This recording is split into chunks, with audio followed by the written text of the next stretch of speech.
Okay, start. Green. Green, tayo. Si. Okay. Osamis CPS live. Live, sige.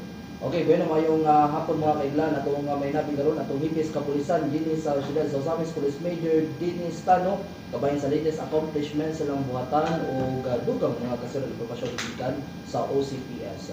Sir, mayong hapon. Mayong adlaw ka na itong tanan. Nagpasalamat na pud ko sa atong mga social media partners nga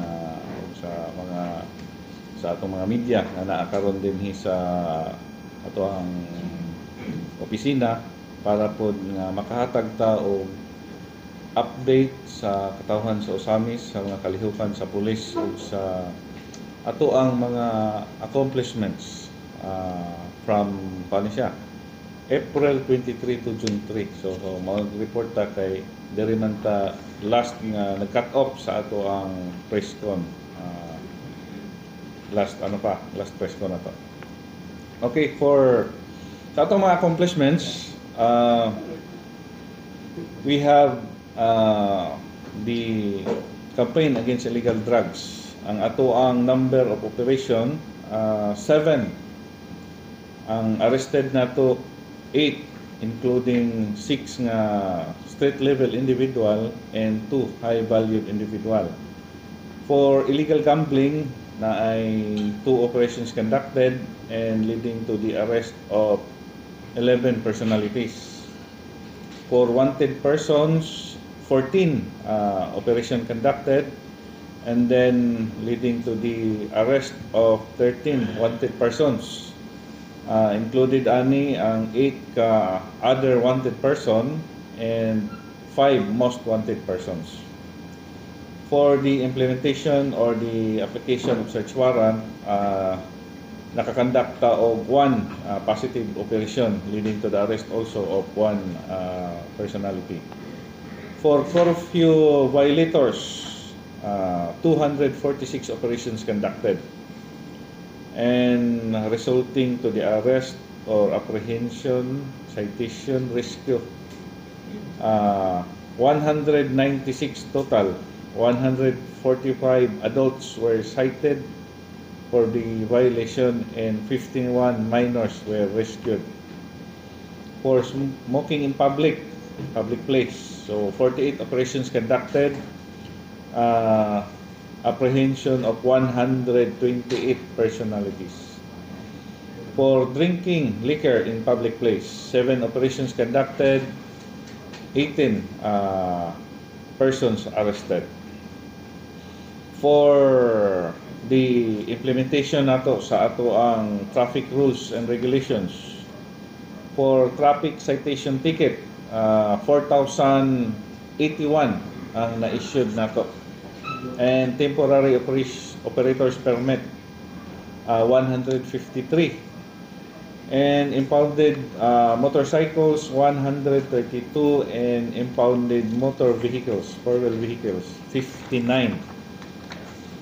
Other operations po nato, campaign against lost firearms, natay 5 operations conducted, natay number of firearms surrendered, safe kept and recovered 5. And for Oplan Katok, katoning mga firearms holder nga nipaso na ang mga LTAP, firearms registration, 7 operations conducted nato and 15 firearms were deposited for safekeeping. So mao lang na ang ato ang so far ang accomplishment sa ato ang kapulisan dinhi sa Osamis City. Sa nasayran nato, sir, doon nato'y aning tipsa 20 bulan sa Mayo, 20, 21, 22, doon nato'y 3 successive nga kanigitawag na itong bypass operation. Kumusta na, sir? Unsay update? Napaila na bang kaso? Dayon katong mga nakuha nga illegal nga droga ngadto sa katong nasikop, sir, asa gikan ang mga droga? Yes, katong mga arrested nato nga mga suspects, na-file na nato og kaso, appropriate cases. And then ang uban gani ato na commit na nato sa BGMP. And then sa mga drug sources ato, unfortunately gikan gihapon to sa ato ang adjacent province, tapad sa ato. So dito gihapon, so far sa ato ang mga information nga na-receive so sa ato ang mga arrested suspects and in coordination with PDEA pod, ang source of illegal drugs din sa Osami City is nasa adjacent provinces na to. Sir, nasa bulan sa Mayo nga murag dito daghan ang bypass operation. Guwapo kay nang pangutana siya. Bulan sa Mayo, daghan tag activities, fiesta. Kani mo nakapahimo nga ning increase pod ang drug transactions sa ato ang lugar. So naay mga bisita nga nagdala og mga items, droga. So naapod uban nga murag gi-grab ang opportunity nga pwedeng naay mga kalingawan, mga bilar-bilar. So naay nangita og droga. So mao to nga magpasalamat ko sa katawhan nga dili lagi tanan pod nga inganyohon nga mogamit og droga, dili man gyud mo na nga nakakuha kita information. So ato ang na-test bayan and then atong nakandakan og positive operations. Ito pa yung mga follow-up. Follow up. Di na may mga follow up ay. Bitaw automatic follow up operations. Pero bantay mo po na sila kung natin follow up. So sige na lang.Ag-abot-abot gyapon.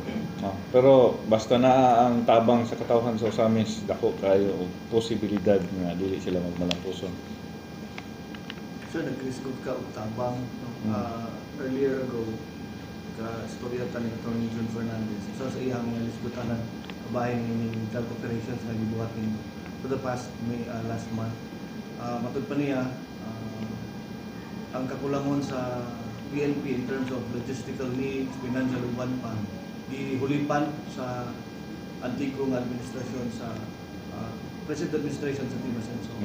Sa imong Yes, nagpasalamat ni Attorney John Fernandez no sa iyang mga komento.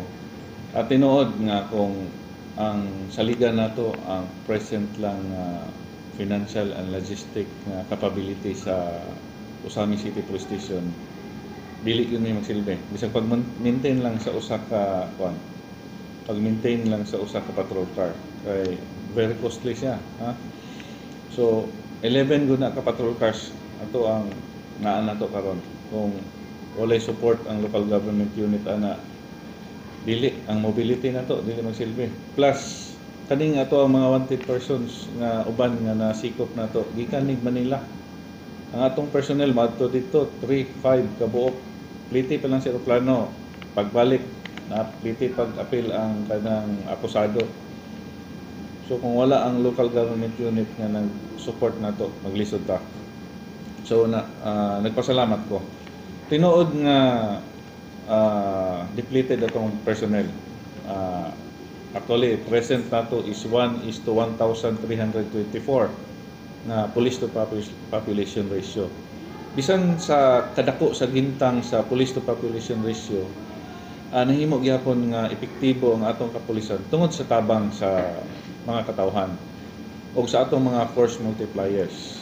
Ato ang mga barangay kapitan, barangay officials, and ang ato ang local government unit under ni Mayor Imbi.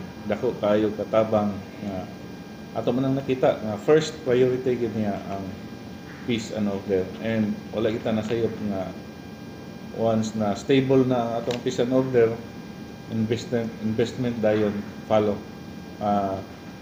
Daghan natang nakita nga nag-open nga mga businesses dinhi sa Osami City tungod kay nakita nila nga ang peace and order stable. Dili lang na mga ingon nga local nga mga business nga naa dire, naanay mga katong mga nga nindot kayo nga mga business dayon daghan pang mga financial institutions, meaning ang economic activity sa Osami City nag-increase. Balik sa droga, sir. Naisip mo ba sa mga probinsya ba? Mm. Ikaw, nasunod ba ang tukol, issue, related nga na-dismiss ng mga kuhan? So, dahil sa po sa Saming City Police Station, nasunod ba na to ang protocol ng ibang sa PNP? Yes, naagi tayo gi-follow nga police operational procedure. We see to it nga in the conduct of police operations na follow gina nato. And instruction po sa ato ang Chief PNP karon sa Police General Marbel nga i-follow gyud strict adherence to the POP manual. And in alignment na siya sa programa sa ato ang SILG, buhay ingatan, drugay ayawan. Programa na to sa pulis sa bagong Pilipinas. Ang gusto ng pulis, ligtas ka. Simple pero gusto sa pulis nga kuan safety ang ato ang katawhan. Una nga makita ninyo ang ato ang operasyon bisan pa og langay in process dahil naning kamot ta kung mahimo walay makabsan sa kinabuhi labi na gyud sa mga both sides, mga suspects na to, drug suspects and sa mga operating units kung mahimo wala gyud makalas nga kinabuhi. Mao ginay atong gipaningkamutan. So Base sa guidelines, sir, katong dalawang bandita, isoto na to. yung sunod na nato and naagid tay briefing actually before the conduct of operation na tay briefing.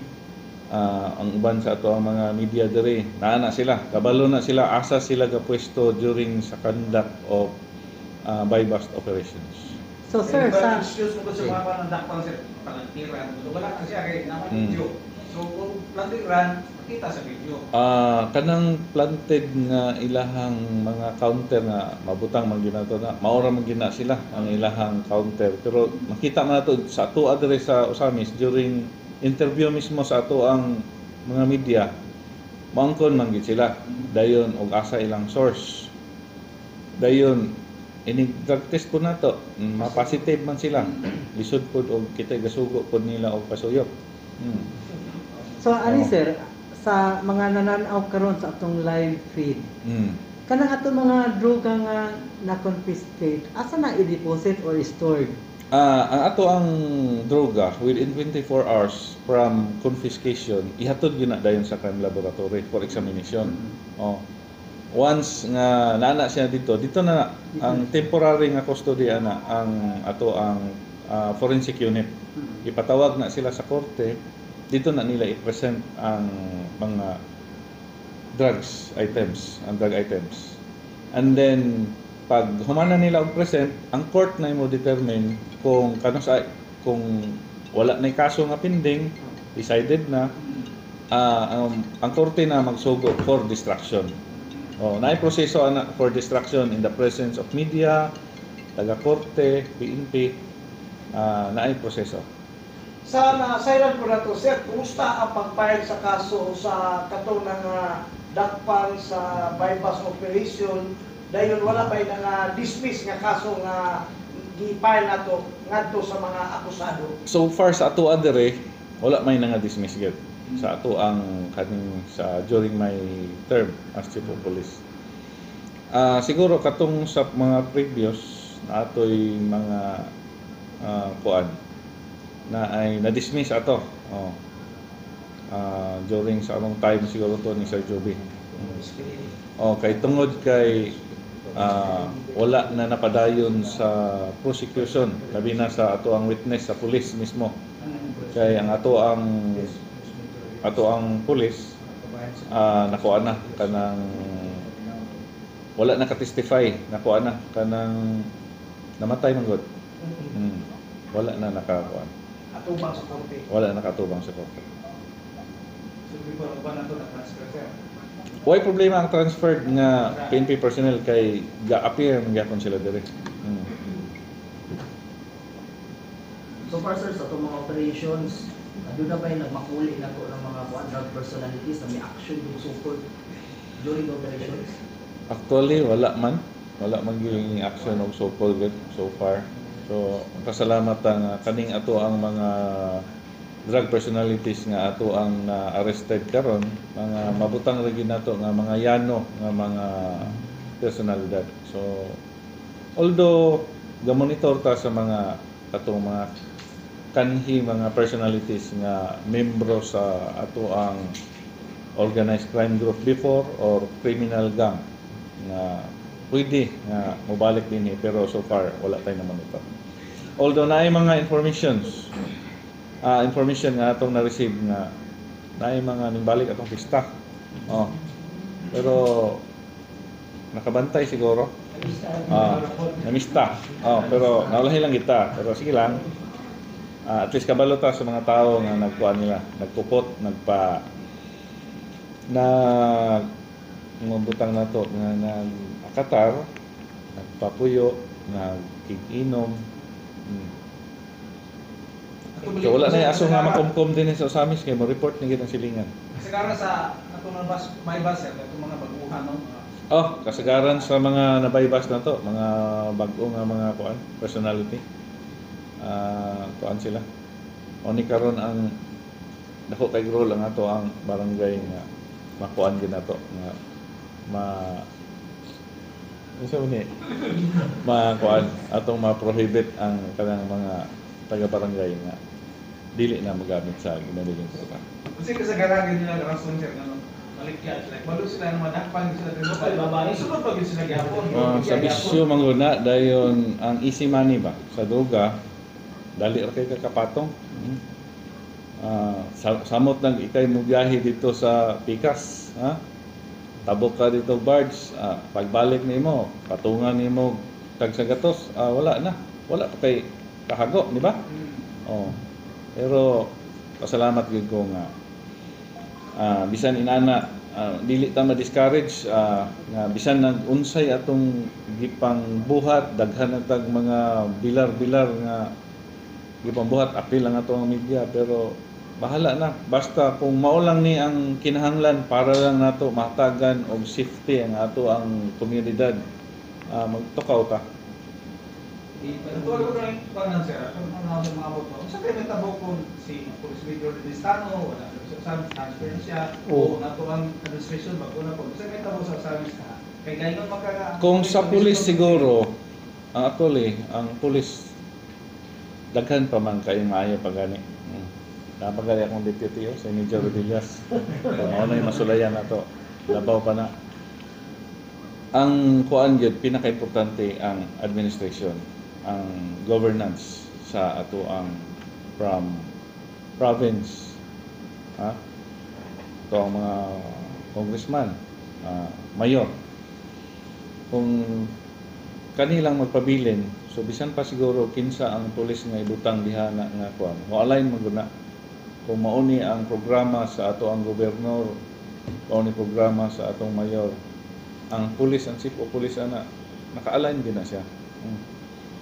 Una nga epektibo atong kapulisan kay tungod pod sa support sa local government unit.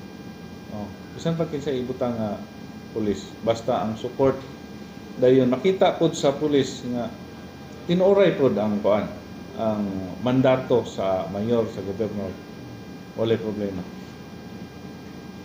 So magpadayon.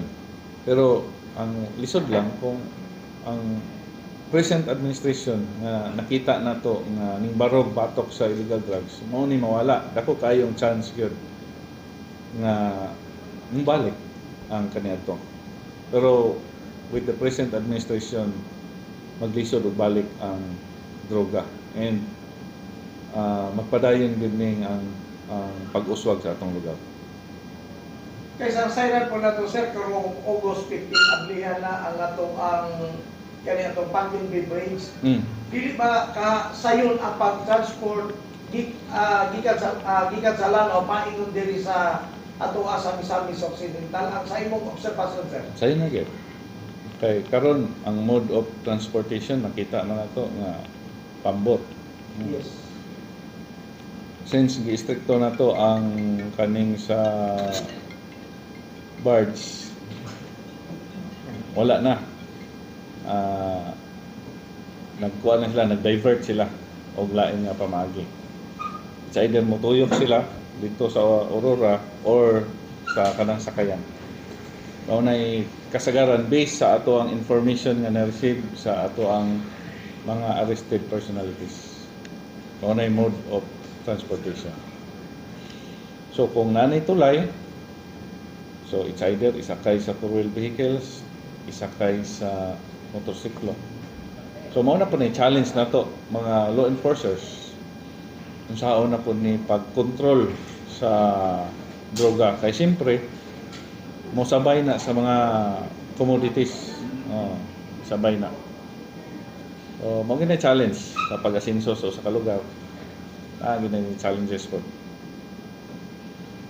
Kay sa nasayran na to sir, katong last na to nga nasikop sa bypass operation diya sa Barangay Tinago, nga kato a certain Mahorinos Si alias Torres, nga giyan ko niya sir nga na-interview ko na rin uban sa ato kauban si Lucio, nga ang siya mo, ipalit niya gikan sa bukas dayon, pagpalit niya dito, may balik po siya, may agi diya sa ato ang pantalan o sa ato ang guardia. Ato pa, medyo doon ay lapsis ang ato ang nagbantay diya sa atong port area. in fairness po sa ato ang mga personnel diya sa port area partner, dali ram gud itago ang kaning Shabu. Dahil ang ato ang kuan, ato ang iro diha, dili po siya inyong ma-round the clock. Mabutang na to siya. So based on information niya po ng ato ang atang-atang niya. Pero nagit tay dedicated nga personnel nga nag-atang. Kay sa kagamay sa Shabu, pwede man ginato siya matago bisag asa. Pero mao lagi na nadakpan na to siya tungod sa cooperation sa katawhan. Naay information nga gi-provide, na monitor na to siya. Gihapon tay makadakan gyapon na to operation in the long run. So mao ginay siya challenges sa ato ang reality on the ground. Nga tungod sa kaning Shabu, ginagmay ra makuan, matago yun, dali ra matago ang uban isabay sa commodity. Dayon ang uban pagali isulod pa na i-repack, dayon i-hit sell na ipon sa kuan, abiyata na ha katong sa maningkol sa una. Nakaipon ra sa katong kanang junk foods nga kuan, lantawon nimo na siya hangin-hangin gyapon, mura siya kuan kay gamitan man og katong hit seller. O nagis po sila yung mga innovations, pero ang pulis na to bright mo pod. Liwat po sa mga media bright. Kumusta atong bansa? Kani atong mga border control checkpoints ng mga bagong mga episode niya. Sa status So far wala pa na turnover ang mga BCPs na to nga kanang mga nakita nato nga mga bag-o nga mga BCPs. So paano siya? Ano po na siya nga additional po na siya nga mga infrastructure sa gihimo nato nga command center. Kaya dito po naka-mount ang atong mga CCTV. So ang atong CCTV diha nga gina-install sa atong mga borders, capable na mobasa og plate number. Naana siya ay data nga ginalabay sa atoa. Unsa ni nga mga frequent nga mga plate numbers nga galabay sa atoa. Nanay record. So day and night. Day and night. Hasta kanang naong. Ni Madam Mida, wala na ni. Ibala na ni siya. Gawas ni siya. Pila ka percent na ato CCTV sir na atong BCP naa sa Gango, Duha, dayon Labinay, dayon dito sa Kinuman.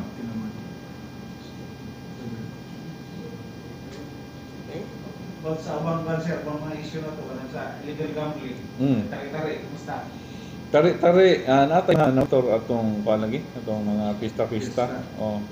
Pero sige lang, basin na niya og makuha na to na masapon. Ang ato ang illegal gambling operations ato sa mga tong-its, mga aning mga inahan ba nga wala na siguro lingaw ba. So ang tong-it.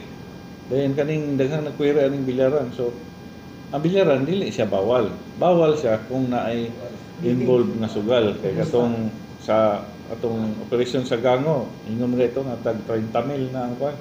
GCash lang. Involved. So basta illegal gambling, bawal. So ino kasi mga gulunay pusta illegal siya. Kita tungkit sila tanay na talunggag ba na. Wala problema. Imna na yung tubig, tag sa kalitro. Para kuan, malingaw gyud. Healthy pa. Ano na lang. Sir, Oh. tanong dito sa Canada, sir, kanang marka ng media, sa Canada, sir. Kanang sana siya? Revo. Revo. Oh. Apprehended na siya sa ato ang mga mobile patrollers kay nagpaila nga media and then nagpaila pod nga nabilong sa usa ka organization, then atong gi-coordinate sa atong IP, dili pod sila recognize as mga kuan IPs. Naa siya kaugalingon nga plate number, naapod sila kaugalingon nga registration. Kay murag gi-claim nila as separate sila sa Pilipinas. Oh. Pero na sila sa Pilipinas. Pero na sila sa Pilipinas. Pero lahi ang paggingalan nila sa Pilipinas po. Pero kuan, wala man tay nadawat gyud nga i-recognize na to na ang ilahang kuan. So ang giila na to nga registration, ang registration nga gikan sa LTO. Official receipt nga gikan sa LGU. License jud gikan sa LTO gyapon. Duly kuan sa mga government agencies nga concerned. So mo to, simple violation, traffic violation. So impounded siya. Kay wala siya naka-register. Hindi ka, sir. Gikan gano nag Iligan City. Pero ang violation na sir, LTO nga violation ang nagikuan. Sa ito pang Impounded na siya. sakit-sakit bilay sir kay LTO pamagyan ang violation. Mabita na until now wala gid na process kay wala may rehistro. Wala pa driver's Ano license. kaya, sir? Ato na gid mga 2 months, 3 months. almost 2 months. So dapat ako ang magasto ko para register ko sila kasi Dahil mo paan sila sa proseso sila. Okay? Sa sayra na to sir, doon na to'y traffic incident nga naitabo diyan sa Laman o kanin Sir Provincial Road. Ano yung ginabuhi ang gikuha. Then ikaduha katong adlaw Sabado, Pizza 1, doon na po to'y traffic incident diyan sa New Road, sakop sa Barangay Karangan. Kumusta kung sa update na to sir na file na ba ang kaso ngadto sa So far ang ato ang mga traffic accident settled man sila. Kami kamol ba? Settlement man gyud, nagkasinabot ra man gyud ang mga parties. Although after this incident, lisod pa man dawaton gyud labi na kung naay nakalas ng kinabuhi. Pero ngadto magkasinabot ra man pod ang both parties. Despite sa settlement sa both parties, kung naay traffic violation mo na nga gina-issuehan gyapon sa atong kapulisan o appropriate nga traffic ticket sa violation nila.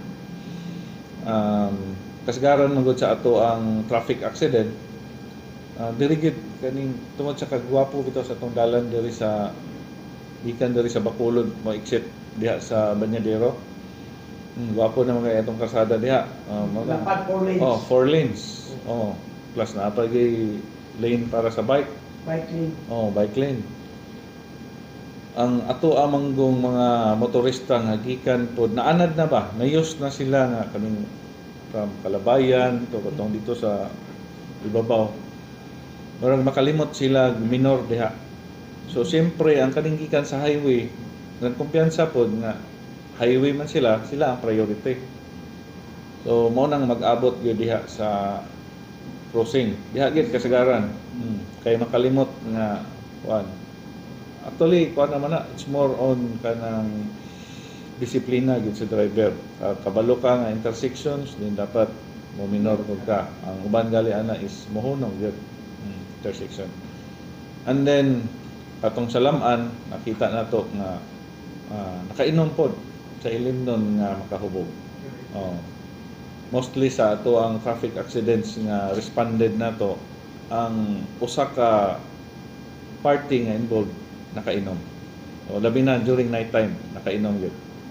And daghan-daghan gina atong kapanahonan gyapon sa fiesta, mao lagi nga maakuan ba, ma-overwhelm sa kabibo, malab-anan og inom, then mo drive pa, una nga madisgrasya na himo.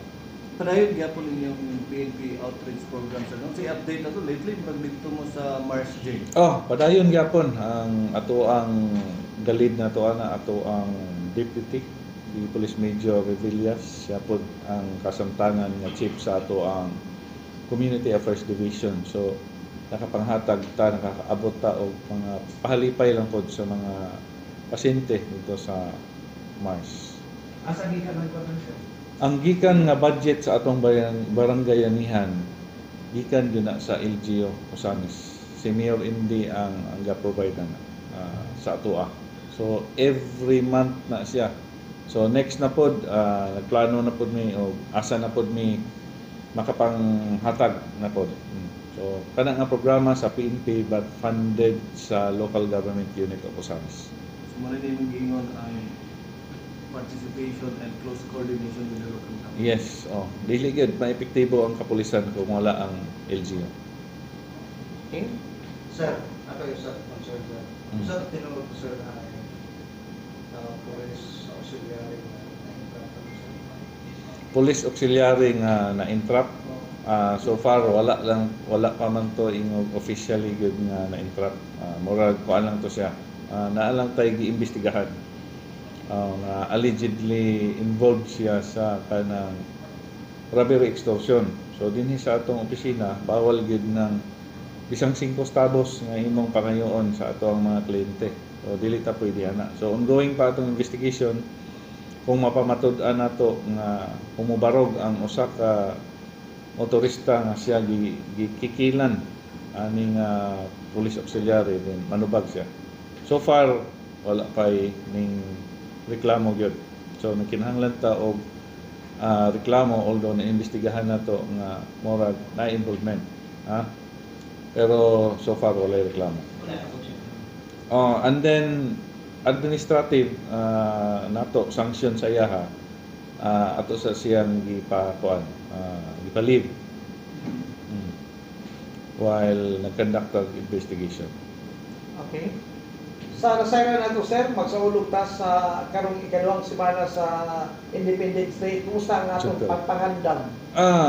Naatay mga kuan niya na expected nato nga naay mga programs, but ang police ready lang kung unsay ato ang mga programa ana lagi na sa kuan sa LGU. But same as usual, like before, ang kapulisan permanente nga mo kuan. Nagprepara mi ana para sa atong independence. Dahil karong kuan sir, next month, July 16, kay karong month of June, dahil July, dahil pizza discharge, mo na pagsaulog sa ato ang pista sa Kuta. Kumusta ang atong ang budget? So far wala pa tay coordinating meeting coordination meeting na ditabo. Kuan pa, waiting pa ta unsay mga activities para makalatag po ta og security plan para sa July 16 dool na biya, no? So daghan na siguro po ng mga makapreskon pa siguro po ta. I-reserve na yung pangutan. General sir, Asin ba mangutalan na po sa kanang kalag-kalag ba doon? General, kumusta ang peace and order situation sa Kaloy sa Ginoo, ang peace and order nato very stable. Pasalamat gid ko sa ato ang mga katawhan. Of course sa mga prayer warriors nato, mga kaparian, pastors nga nag-ampo para sa Osamis City. No lagi ni nga ang kapulisan instrumento lang para sa kahusay ug kalinaw. Ang tabang gyud sa atong katawhan ang importante. So ato ning ipadayon ang naangkon nato nga kahusay ug kalinaw tungod gid ni sa inyohang tabang with the support of the local government unit of Osamis. Okay. Okay. Dito natapos na itong live broadcast. Sige, thank you. Mayong hapon. Okay. Okay na. Ma'am.